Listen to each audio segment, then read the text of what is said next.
څو موده وړاندې د افغانستان استازو سفر درلود اروپا ته. له اروپایي ټولنې سره د افغانستان د استازو ناسته وه چې د ناستې مهمه برخه په اروپا کې هغه کډوالو راستنېدل و چې هلته یې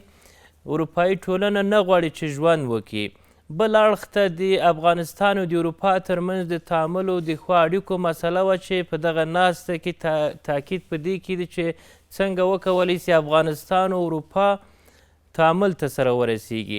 دا چې اروپایي ټولنه افغانستان ته په اوس وخت کې څومره ضرورت لري، افغانستان څه کولی سي د اروپایي ټولنې دپاره، اړتیاوې څه دي، د دواړو خواو ترمنځ باید کوم اقدامات ترسره سي، دا هغه مسایل دي چې نن په تودو بحثونو کې بحث پرې کوو. په سلامونو مو هرکلی کوم. را سره په پروګرام کې درې تنه قدرمند میلمانه دي. هر یو سیاسي حقوقي شنونکی ښاغلی حبیب الله جانبدار، بل میلمه را سره د سیاسي او ټولنیزو چارو شنونکی ښاغلی سید عبادالله صادق، او را سره سیاسي شنونکی ښاغلی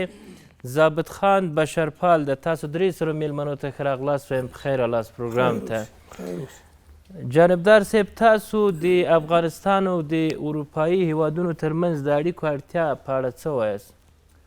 د لوی او بخښونکي خدای په نامه علیزی صاحب، تاسو ته د بحث محترمو ګډونوالو درنو لیدونکو ته سلامونه او درناوی.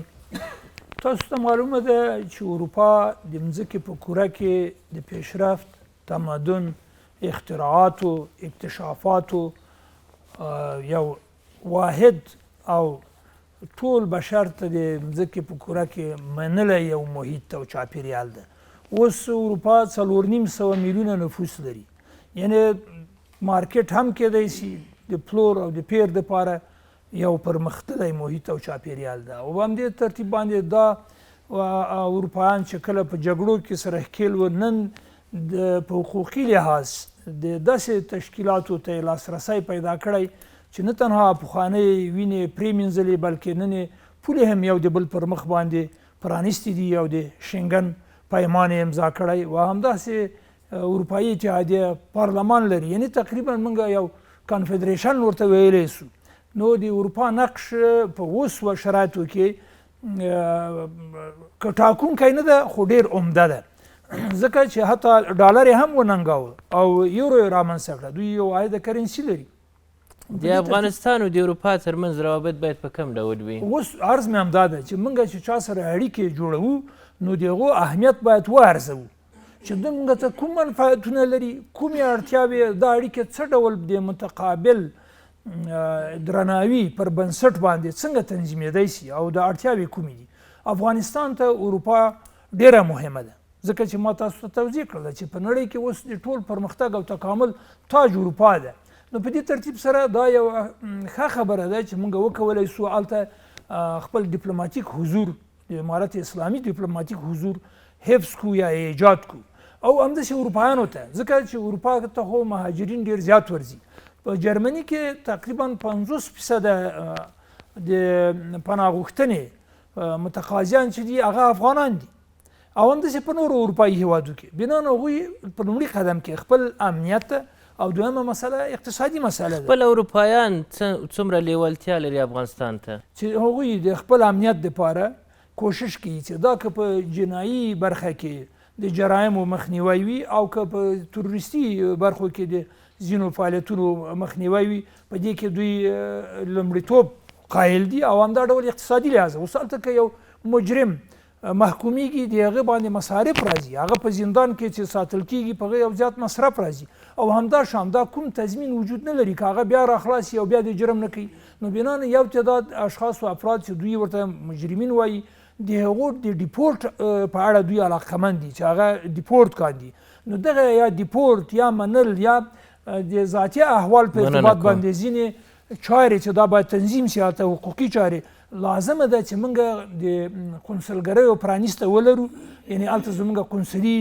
امور د ډیپلوماتانو لخوا نه مخته لاړ سي او د دوی دلته راسي. دا یو متقابله یعنې د دواړو طرفو اړتیا ده. پر دغه بنسټ باندې له دغه فرصته باید استفاده وسي او دا ډیپلوماتیک اړیکې باید ایجاد پراخه سي. مننه کوم. صادق صاحب، نن د افغانستان او د اروپایي ټولنې یا اروپایي هیوادونو ترمنځ کوم فرصت رامنځته سوی چې دواړه خواوې باید استفاده کړي؟ بسم الله الرحمن الرحیم. قدرمن علیزی صاحب تاسو ته، محترم جانبدار صاحب ته، بشرپال صاحب ته، ستاسو لیدونکو او اوریدونکو ته سلام او درناوی. اصلا جانبدار صاحب د اروپایي ټولنې د اروپا په تړاو او هلته د میشتو افغانانو په تړاو باندې خبره وکړله. زه به لږ د افغانستان نه پیل کوم. مهرباني. ګورئ، افغانستان یوه جغرافیه ده د افغانستان په نوم باندې، یو ملت لرو د افغان په نوم باندې، یو دین لرو د اسلام په نوم باندې.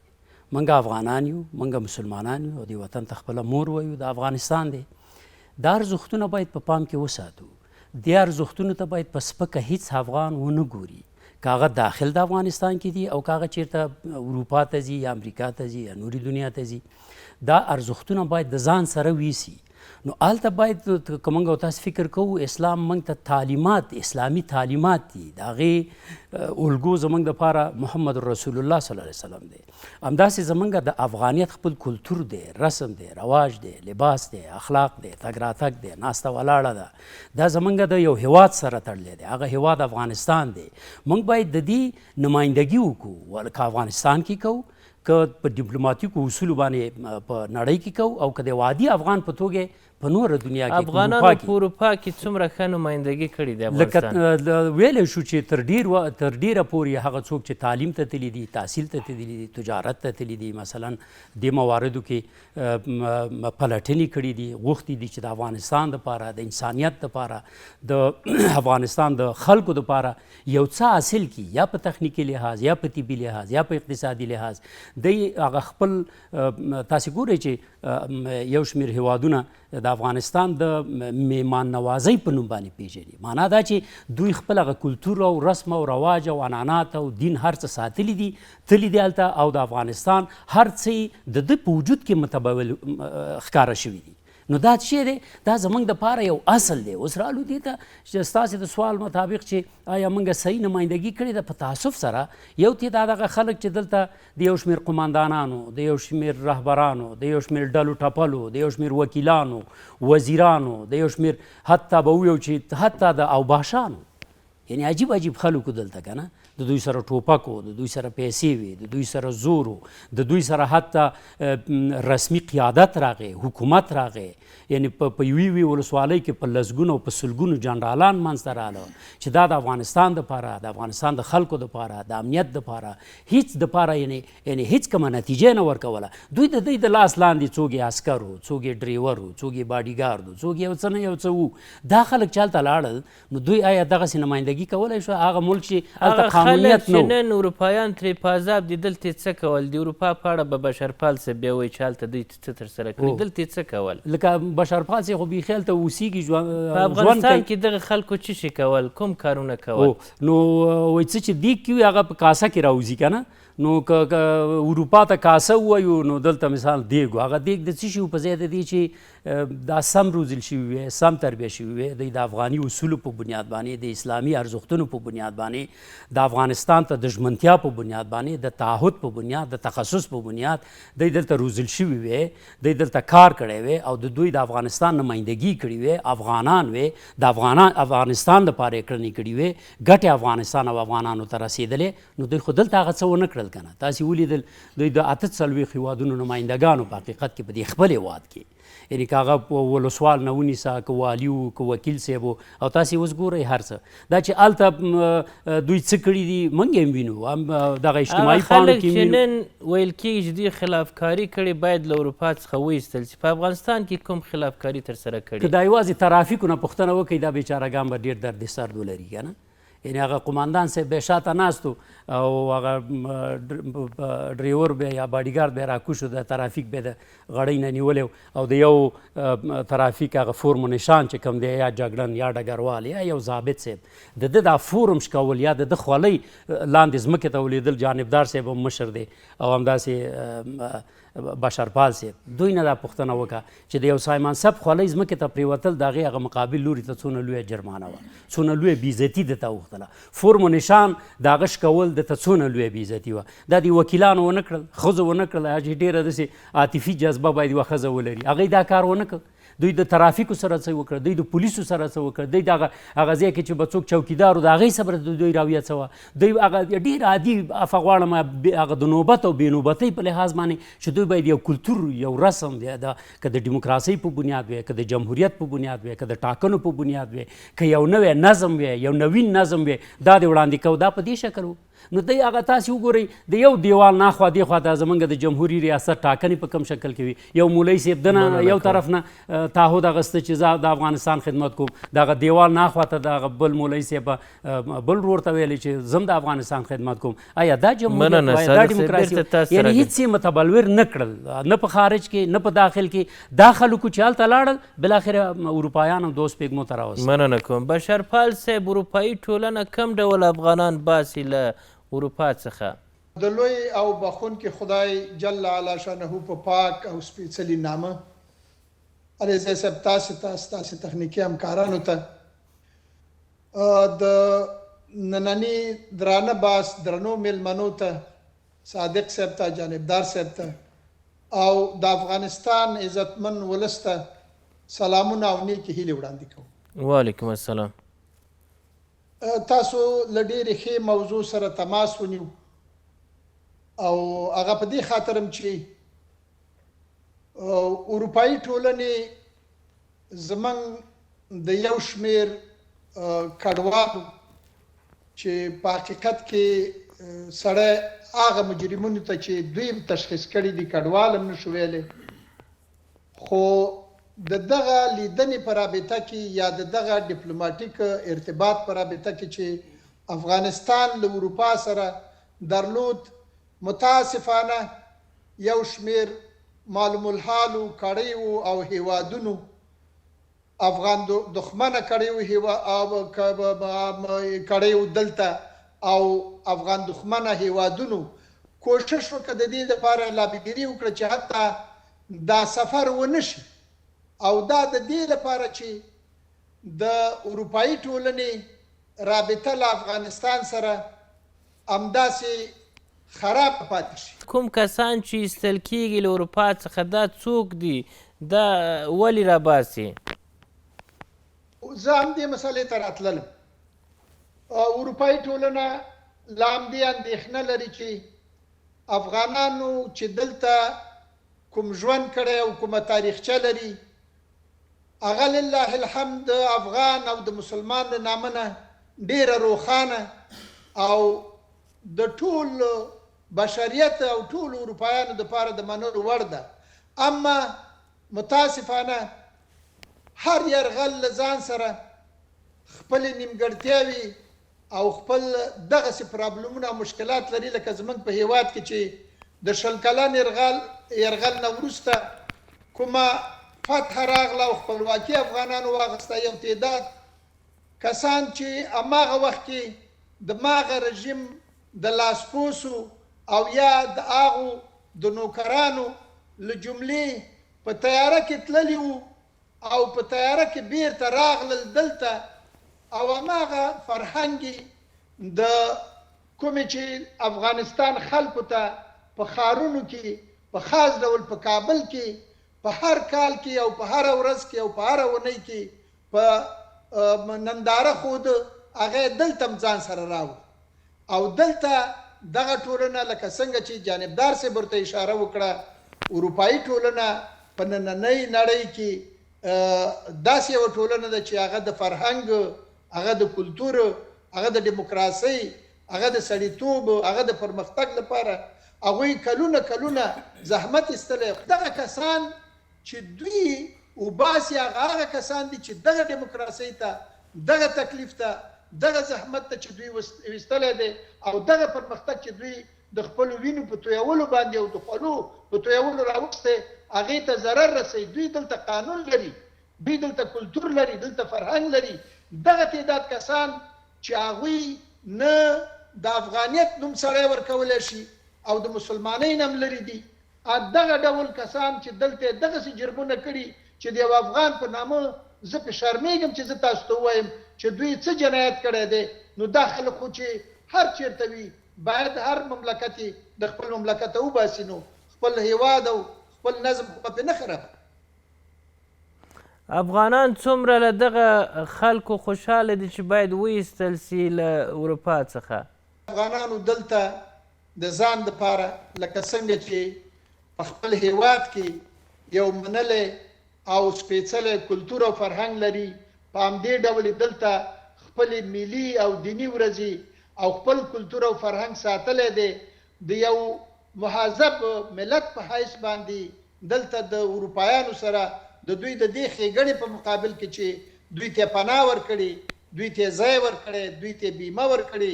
دوی بچو ته د تحصیل زمینه برابره کړي. افغانان انسان فراموش خلک نه دي. زه هغه جرلو له نه ورځم چې زموږ مهاجرت ولې شوی دی، خو دې باندې باس کوو چې دلته چې دا مهاجرین یا دا کډوال دي د هر اروپایي هیواد واقعا ډېره ښېګڼه کړې. موږ افغانان له دې مدیوني او د دغسې کسانو په اعمالو باندې واقعا موږ هم شرمیږو او موږ په خپل نوبت دغه افغانان د افغانانو له نامه نه د افغان د لوړ فرهنګ له نامه نه د دوی د دې حکومتونو نه معذرت غواړو چې دغلته یو تعداد لنډغر د افغانانو په نامه باندې راپورته شوي او دغسې اعمال یې کړي دي چې هغوی واقعا باید دلته پاتې نه شي. خو په دې کې ځینې خبرې شته ده چې زه وروسته که تاسو ماته موقع راکړئ زه بیا په هغه باندې رڼا اچوم. جانبدار صاحب، دلته د کډوالو مسله مهمه برخه ده د اروپا او د افغانستان ترمنځ. اوس یو شمېر افغانان دي چې په ډیرو سختیو باندې امکانات را پیدا کړي تر څو خپل د کورنۍ غړی ولیږي خارج اروپا ته، تر څو له هغه ځایه څخه دوی خپله کورنۍ تقویه یا حمایه کړي. هغه افغانان چې په سختیو هلته رسېدلي دوی تشویش لري داسې نه چې په دغه ډله کې موږ هم راواستئ. اروپا څومره متوجه ده دې ته چې دغسې افغانان چې هغه ضرر نه رسي، ولې کولی سي یو کاري نیرو یي دغه هیوادونو دپاره دوی ته باید توجه وسي؟ علیزی صاحب، اصلا خو د کډوالۍ مسله د اوس هم نه ده او که دا دغسې چې د تصنیف سي یعنې کټګورایز سي نو د مختلفو عواملو له کبله دا کډوالي په ټول د تاریخ کې وه. ځینې اقتصادي کډوال او ځینې د چاپېریال له کبله کډوالي او ځینې سیاسي کډوال. وروسته له دوه نړیوالو جګړو نه دا د ملل متحد خصوصا په منشور کې او د بشر د نړیوالو د بشري حقونو د نړیوالې اعلامیې کې دغه مسایلو ته اشاره سوې ده او د ملل متحد یوه څانګه لري چې د دوی کډوالو نه باید حمایت وسي، خصوصا دغه چا چې ژوند په خطر کې یا تبعیض ورسره کېږي او یا هم چې اوس په نورو عواملو چې عمدتا اقتصادي عامل ده، ولې هلته چې دوی بیا د خپل کیسونه مطرح کوي نو ډېر کوشش کوي چې هغه ته سیاسي شکل ورکړي، ولې په حقیقت کې دا چې هغه اقتصادي کډوال دي. او اروپایان یا نور هغه پرمختللي صنعتي هیوادونه چې دي هغوی د کار نیرو ته څنګه چې تاسو وفرمایل ډېر صحیح وایي چې ضرورت لري، اړتیا لري، ځینې رسمي توګه باندې راغواړي او ځینې په ډېره ارزانه توګه. دا کډوال چې ورځي ټول خپل مصارف کوي او ځینې له کوم سکیل سره ورځي نو هغوی ته یو آماده کارګر په اختیار کې ورکول کېږي او له هغه نه په ارزانه به استفاده کوي. سوال دا ده چې دا خلک تشویش لري، اروپایي ټولنه څومره متوجه دي دغه خلک به مشکل سره نه مخ کېږي؟ اصلا خو تاسو وګورئ چې د جرمني نفوس مخ په کمیدو ده، یعنې خپله جرمنان چې دي هغوی د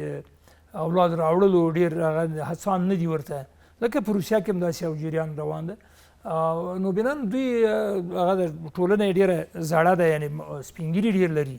نو دوی اوس د کار نیرو ته او ځوان قشر ته اړتیا لري. دا کډوال منل کېږي هلته، داسې هم نه چې د دوی کیس به ډېر ښه وي، ځکه چې هغه هیوادونه ورته اړتیا لري، کارګر ته اړتیا لري. تاسو اوس وګورئ چې مثلا په دغه شفاخانو کې هلته خپله په انګلستان کې د فلیپین اکثره خلک کار کوي، دا د نرسانو برخه کې او ډېر یو کم معاش لري بیچارهګان. همداسې مثلا په دغه خدماتي برخه کې د رستورانونو د هوټلونو په دې برخو کې اکثره مهاجرین مصروف دي، لکه بنګالیان، هندوان، هندوستانیان، دا خلک مصروف دي. نو هغوی د خپل اړتیا پر بنسټ باندې دا مني او ساتي. ښه هغه څوک چې په جامعه کې یو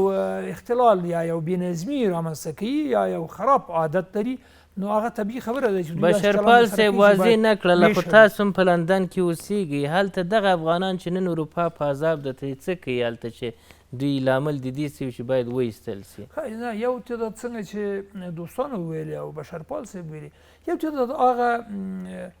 چې سم نه دي روزل سوي یعنې په افغانستان کې هم لنډهغري کوله او هلته هم چې دوی د هغه خپلو ناروا ثروتونو په وجه رسېدلي دي په هغه ځای کې هم بېنظمي کوي مخدره توکو ته رجوع کوي یا جرایمو مرتکب کیږي نو د هغو د کنټرول دپاره اروپایان اړ دي دې ته چې په شړلو یې وډاروي یوازې اروپا په عذاب ده تللي که هغه خپل افغانان هم له دوی څخه په عذاب دي ضرر ورته رسوي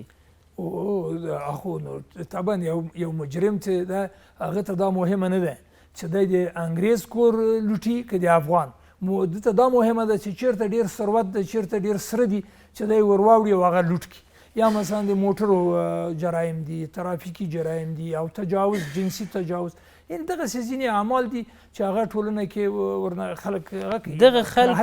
دغه خلکو چې خلافکاري ترسره کړې څومره د هغه اصیلو افغانانو اعتبار ته صدمه رسولي چې هغه ټولو قوانینو خپل فرهنګ او اصلیت ته متوجه دي یو شی ده چې ټوله نړۍ او ټول ملتونه په دې پوهېږي چې په هر هېواد کې ځینې کاږه ځینې منحرف افراد شته هېڅ داسې ټولنه به تاسې پیدا نه کړي چې هغه ټول د لکه ملایکې غوندې واوسي که داسې وای نو بیا حکومتونو ته اړتیا نه وه زندانونو ته اړتیا نه وه توپکو برچو ته او زنجیرونو ته اړتیا نه وه نو دا جرایم خو په ټول د تاریخ د بشر کې او په ټوله دنیا کې واقع کیږي مګم په عمده توګه که وایو افغانانو خپل پرستیژ په بیرون کې ډېر ښه ساتلی یعنې اکثریت د دوی چې دي په خپلو درسو کې ډېر موفق دي په که تاسې مقایسوي توګه وایي چې یو سړی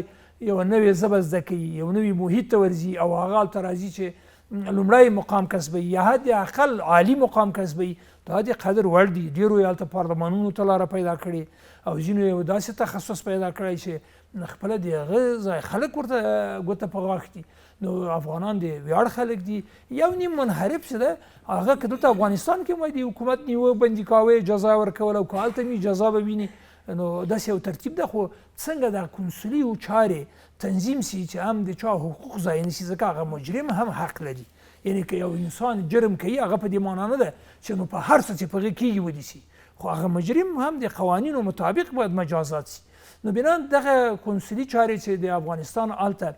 د موږ ډیپلوماتان یعنې حضور پیدا کړي صادق صاحب یوه بله مسله په دغه جرایمو کې هم دا ده چې ځینې خلک تاسو تعریف کړل چې دوی په دغه مشخصاتو و چې دوی د انساني ژوند مخالف و چې په کابل کې په افغانستان کې هم دغه څه ترسره کول چې هغه د ټولنې دپاره تاوان و ټولنې یا خلکو نفرت ورڅخه درلود ولې ځینې افغانان دي چې دوی تللي دي په هغه ذهنیت باندې چې دوی باید هغه څه ترلاسه کړي یا دلته ماموریت درلود کار یې کړی ښه بېلګه یې په امریکې کې چې هغه زموږ د تیر حکومت سرتیري و چې دوی هلته له امریکایانو سره د ناټو په چوکاټ کې کار کوي ولې کله چې هلته دوی سره بېعدالتي کېږي مجبوره جرایم ترسره کړي هغه خلک باید تفکیک سي له دې سره که ټول په یو جمع کې باید وحسابل سي چې هلته په یوه روحیه راځي ولې دوی سره په هغه ځای کې بېعدالتي ترسره کېږي مجبوره ده چې یو څه وکړي هو نو دا یو سوال ستاسې د پوښتنې ماته یو شعر را په زړه که فارسی شعر دی وی به طواف کعبه رفتم به حرم رحم ندادن که بیرونی درچی کردی که درونی خانه آیی نو دا دی چې اوس بعضې خلک ولا چې حج ته ځي بیت الله شریف ته طواف ته ځي لوی عبادت دی پنځمه فریضه ده پیسې مصرفوي خپل وجود مصرفوي لباس تبدیلوي فکر تبدیلوي کور تبدیلوي لکه د خدای کور ته ورځي که نه نو آیا بیا ټولو ته موږ په همغه یوه سترګه کتلی شو چې ولا دا خو صحیح ده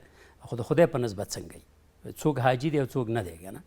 څوک د نوم دپاره راغلی دی او څوک څنګه راغلی دی دا هلته هم ګوره د خدای په نزد دی دا داسې نه ده نو اروپایي ټولنه یا اروپا کې ژوند کول یو قانونمنده ټولنه ده مثلا 4 یا 500 میلیونه خلک لري په اقتصادي لحاظ باندې د هغې وضعیت څنګه دی دا چې مخکې ورته جانبدار صاحب بیا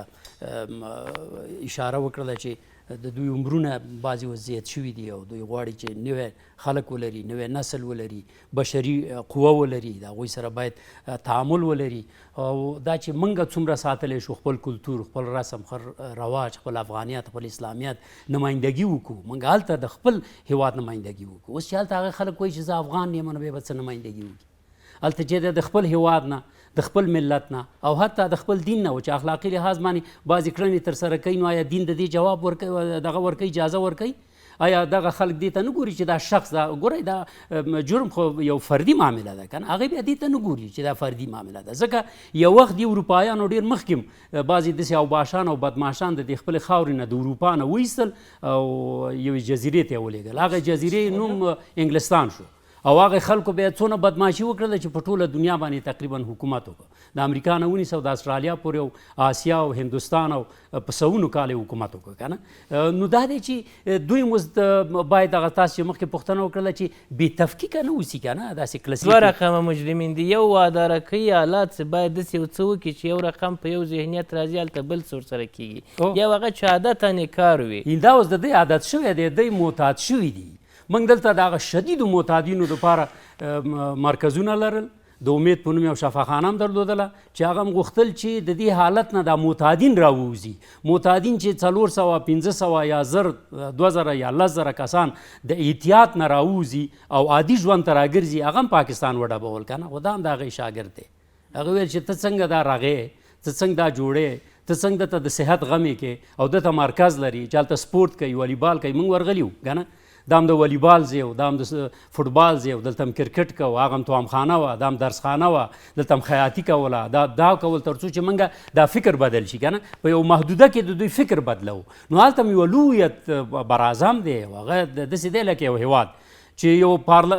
یو اروپا د یو ټولنې په لحاظ اروپایي ټولنه ده، پارلمان لري، پیسې ولري او قوانین یو دي، خپل منځ کې ویزې نه لري، تګ راتګ یې آزاد دی. دغسې هیواد دی لکه څنګه چې د رئیس جمهور دغه ویلې که نه د ایران چې ولې دا اروپایي ټولنه چې داسې کولی شي، موږ یې نه شو کولی. موږ هم کولی شو چې ازادې ویزې پاسپورټ باندې او تګ راتګ وکړو که نه. اوس رالو دې ته چې دا چې انګلستان ته ولېږل، دوی دلته رالیږي، افغانستان ته یې رالیږي. و بدبختو دا خو مو هیواد و که نه، دلته هم چې څه وکړل لکه تاسو چې ویلې خو وم کړل. اوس چې بلې جغرافیې ته لاړئ، یو داسې ځای ته لاړئ چې هلته قانونمنده ټولنه ده، هلته اصول دي، قواعد دي، مقررات دي. خو دې ته د هغې هم لږ فکر وکړي، اروپایي ټولنه چې د انسانانو ته باید په دې نظر ونه ګوري چې دا اروپایان دي، بلکې په دې نظر وګوري چې دا د وروسته پاتې هیواد نه، جنګ ځپلي هیواد نه، 50 کاله جګړه شوې، رواني لحاظ سره، اقتصادي لحاظ سره، په ذهني لحاظ سره دوی څه ډول مشکلاتو سره مخامخ وو، څنګه کېدلی شي دا زموږ په دې ټولنه کې مدغم شي. هغوی دپاره باید څه وکړي. اوس دلته ګوره اسلامي امارت دې دپاره چې دغه معتادین چې په یو عمل باندې معتاد دي که نه، او بیا د هغې احتیاط نه بالاخره غلا ده، نور جرایم منته راځي. څنګه چې تاسې حالت د مجرم او نوعیت د جرم، جانبدار صاحب ناز دی، دا خو فرق کوي. حالت د مجرم څه دی او نوعیت د جرم څه دی، په دې اساس باندې باید قضاوت وشي. نو که دوی په اروپا کې دې اصل ته نه ګوري او په ټولو ډانګې ږدي، دا خو بیا سمه خبره ده. مننه درنو لیدونکو، دمه لرو.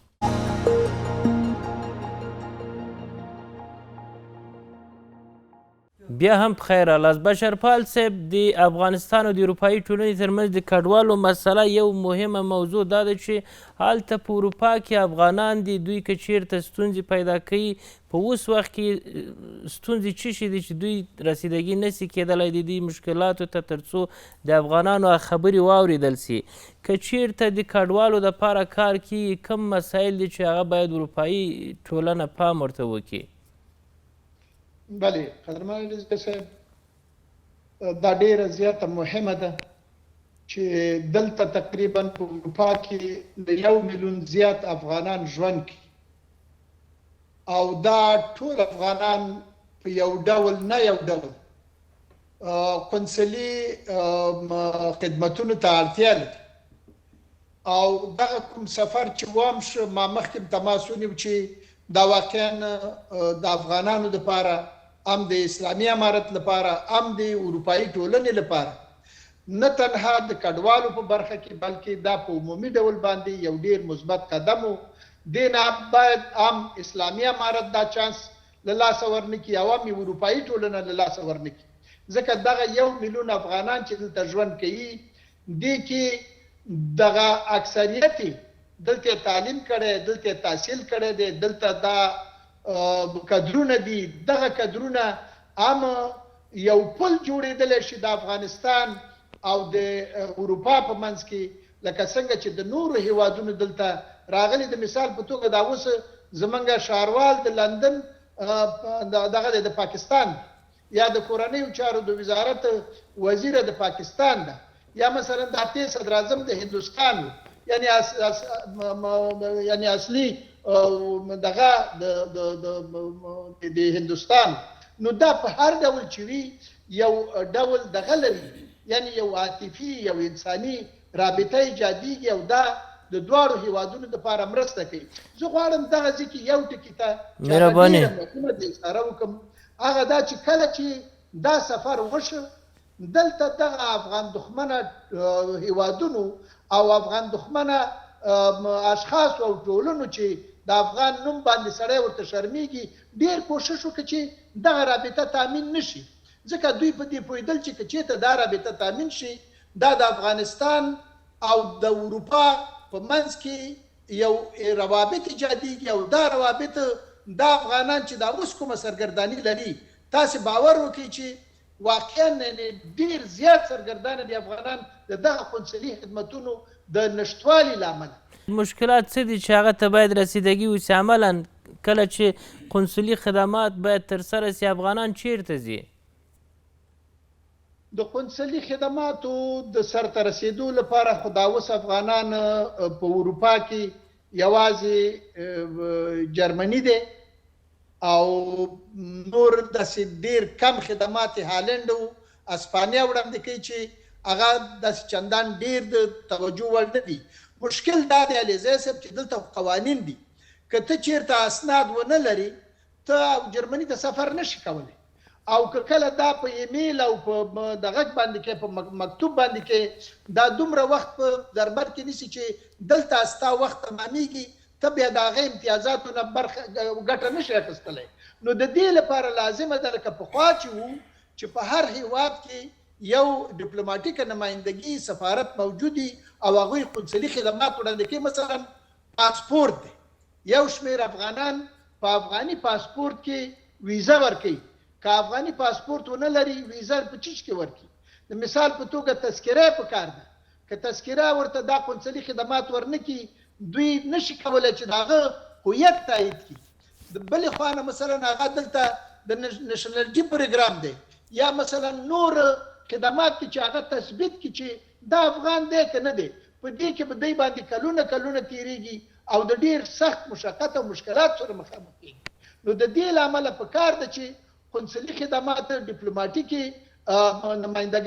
نمایندګي ایجاد شي او د افغانستان سره جګړې خو ډېرې وشي. مننه بشرپال صاحب. خو ښه به دا وي چې دغه روابط حسنه روابط ایجاد شي او د دغه روابطو په بنیاد باندې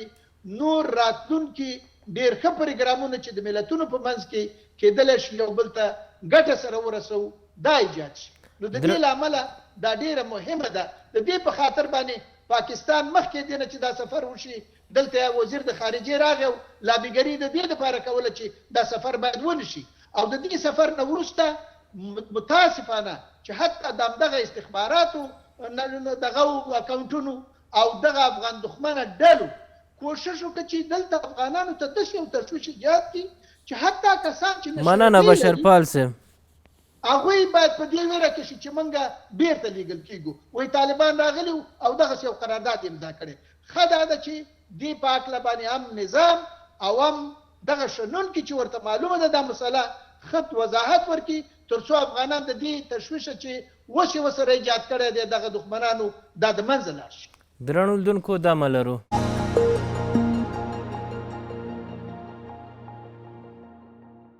بیا هم بخیر رالاست. جانبدار صاحب د افغانستان دپاره کوم امتیاز باید ورکړل سي تر څو د اروپا یا د اروپایي ټولنې دغه شرایط د کډوالو چې دوی باسي ومنل سي؟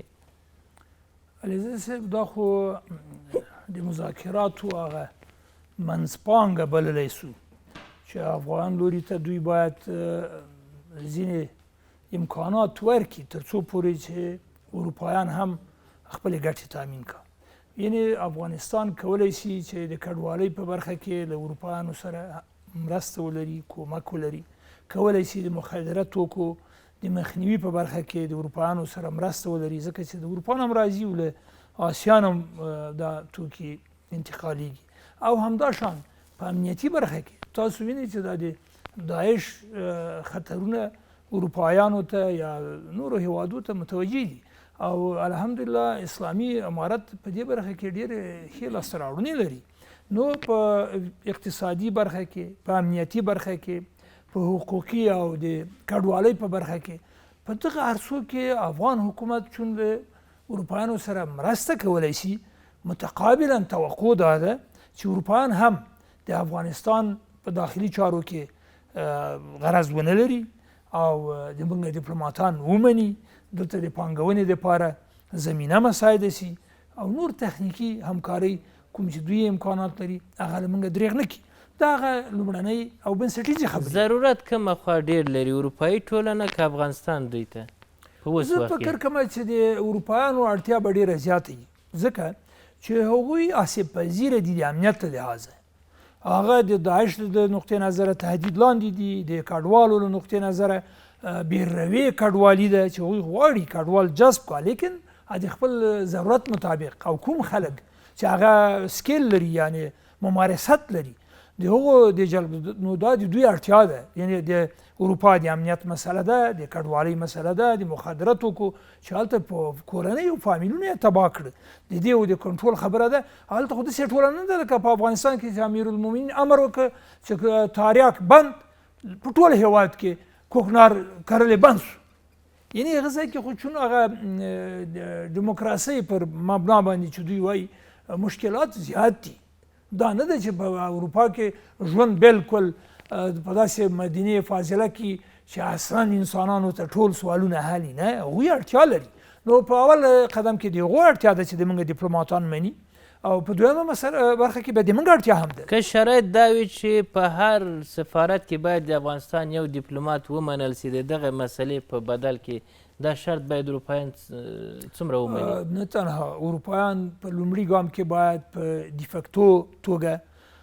ټول امکانات د موږ نمایندګۍ ته یعنې سفارت ته که سفیر نه مني نو شارژ دافیر خو باید ووسي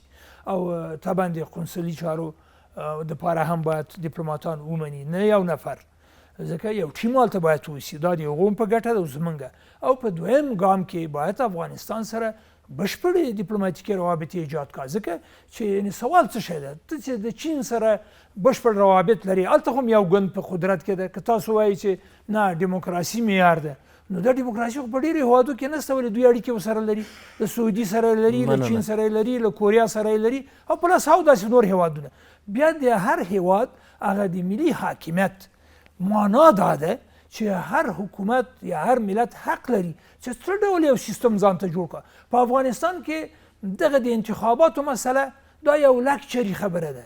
دا یو لوکس شعار ده، ځکه چې زموږ ټولنه کې نور لومړیتوبونه دي چې هغه ته باید رسیدګي وشي. بنال موږ ته اسلامي نظام،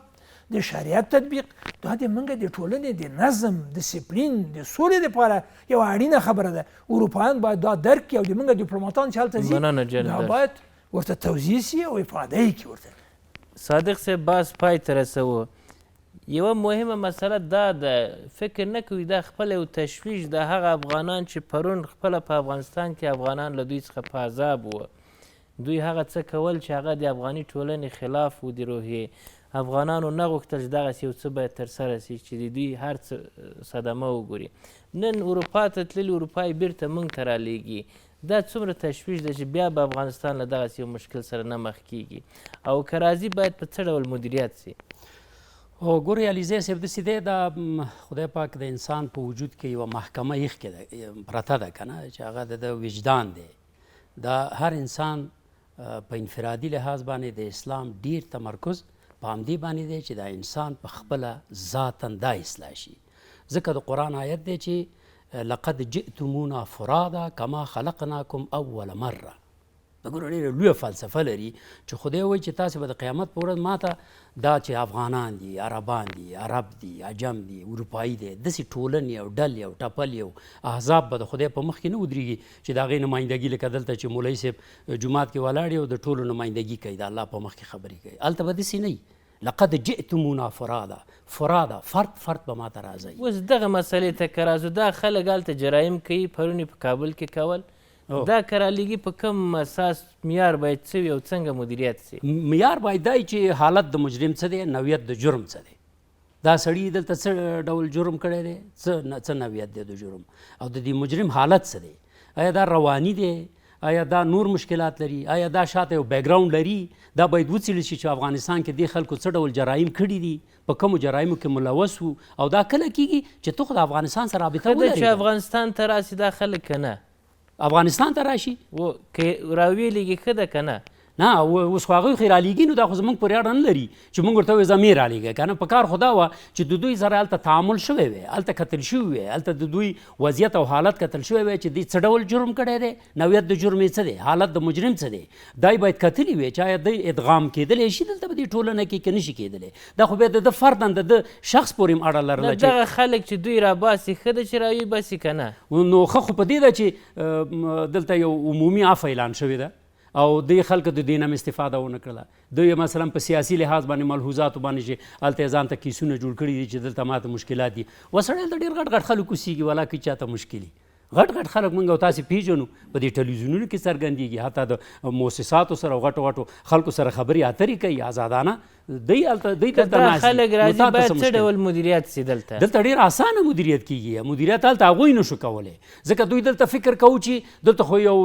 لاوبالي ژوند او باشي ژوند چې څه یې کول هغې کول، اروپا ته چې لاړ شي نو هلته به هم داسې کارونه کوي، نو هلته چې لاړ شي ویې لیدل چې دا کارونه خو دلته نه چلیږي، چې نه چلیږي هغوی ونیول دفتن جرم یې وکړه، وینیو چې وینیو د قانون په اساس باندې باید یا بندي شي، د هغې محکمه وشي او محکمې دپاره باید افغانستان ته راولیږل شي. افغانستان نه چې تللی وي بېرته دلته رالي، بدبخته چې دلته د خپل ژوند سم نه که، افغانستان د سم نه که، د خلکو دپاره د خدمت ونه که، د خپل ارزښتونو دپاره د خدمت ونه که، د خپلې کورنۍ ته ولا که خدمت کړی نو هلته یې کولی شي. د دوی سره باید څه وسي که د دوی سره چې دلته رال نو معلومداره ده چې اسلامي امارت باید د دوی سره څه ډول چالو چلند وکړي. دې کې شک نشته دی چې هغسې چلند به نه کوي چې مثلا دوی وځورېږي، دوی وکړېږي، دوی افغانان دي، دوی مسلمانان دي، دوی ناپوهه وو، دوی په مثلا تېر حکومت کې فقط د اشخاصو او د افرادو او د ډلو د ټاپلو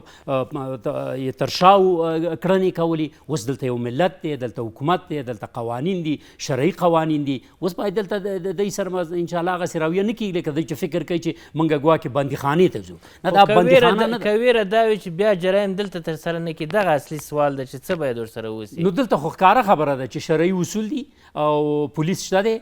قضا شته دی، څارنوالي شته دی، دا ټول مسایل موجود دي او دلته اوس ډلې ټپلې احزاب اشخاص افراد د هغوی قلدري دا خو نه چلیږي، چې د هغوی دا قلدریانې نه چلیږي نو د دوی سپورټ نشته دی، چې نشته دی نو دوی په خپله جرایم چې هلته خو یوه ازاده ټولنه وه فکر یې کوو چې هر څه چې کوي ازاد دی، هلته هم محدودیتونه شته دی، دلته هم حدود شته دی، هلته که د ډیموکراسۍ او جمهوریت په اساس باندې محدودیتونه دي، دلته د اسلام او اسلامیت او افغانیت په بنیاد باندې محدودیتونه دي. نو دوی به دا کارونه د کړنې دلته ونه شي کړی، ځکه چې د داسې یوې ټولنې نه راویستل شو افغانستان ته نو دلته به بیا څه کېته. مننه صادق صاحب، بحث پای ته رسوو. بشرپال صاحب، څو ثانیو کې څه باید وسي د اروپا او د افغانستان ترمنځ؟ ښه پوښتنه ده علیزی صاحب. د اروپا او د افغانستان په منځ کې لکه څنګه چې دوستانو اشاره ورته وکړه، د ملتونو په توګه باندې، د هیوادونو په توګه باندې ضرورت لري چې د یو بل سره تعامل وکړي او دا تعامل باید یو د بل سره په داسې لیدنو، ملاقاتونو او کتنو کې روابطو کې ایجاد شي لکه څنګه چې دوی شروع کړی.